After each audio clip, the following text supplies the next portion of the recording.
Баршаңызға сәлем, қайырлы таң. Бүгінгі менің ауылдағы бірінші күнім. Таңертең тұрғаннан кейін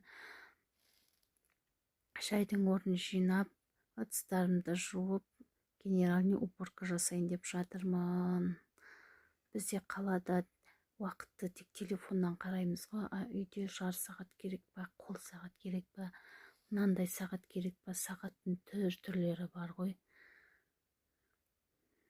Сіздерде ауылда қалай өткізесіздер? Менің күнім ауылға келгенде осылай жыбыр-жыбыр етіп бүкіл шаруаларымды істеп кетуге тырысамын.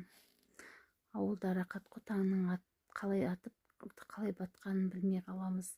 Осылай аппақ қылып газымды таза порошокпен жуып алдым. Енді кухнямды, ас үйімді сыпырып, ас үйден бастап жуып, бүкіл нелер полдарын жуып шықтым.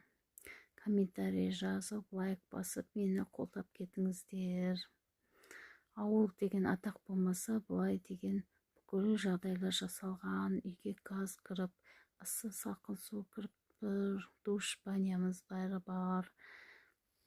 Үйге келіп осылай папа, мама, ағам үшеуі тұрады. Осылай кезектесіп келіп, үйімізді жинап, жуып кетеміз, тазартып. Үйдегілерге көмектесіп кетеміз. Үйдегілер қалаға көшкісі келмейді, үлкен кісі боласың. Таза ауа, ауыл іші жақсы ғой деп.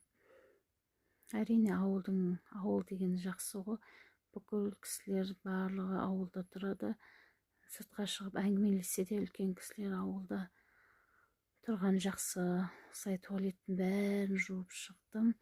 Содан кейін үйді жинап болғаннан кейін сыртқа шығып покрывалдарды жасыл шөпке қағып алдым.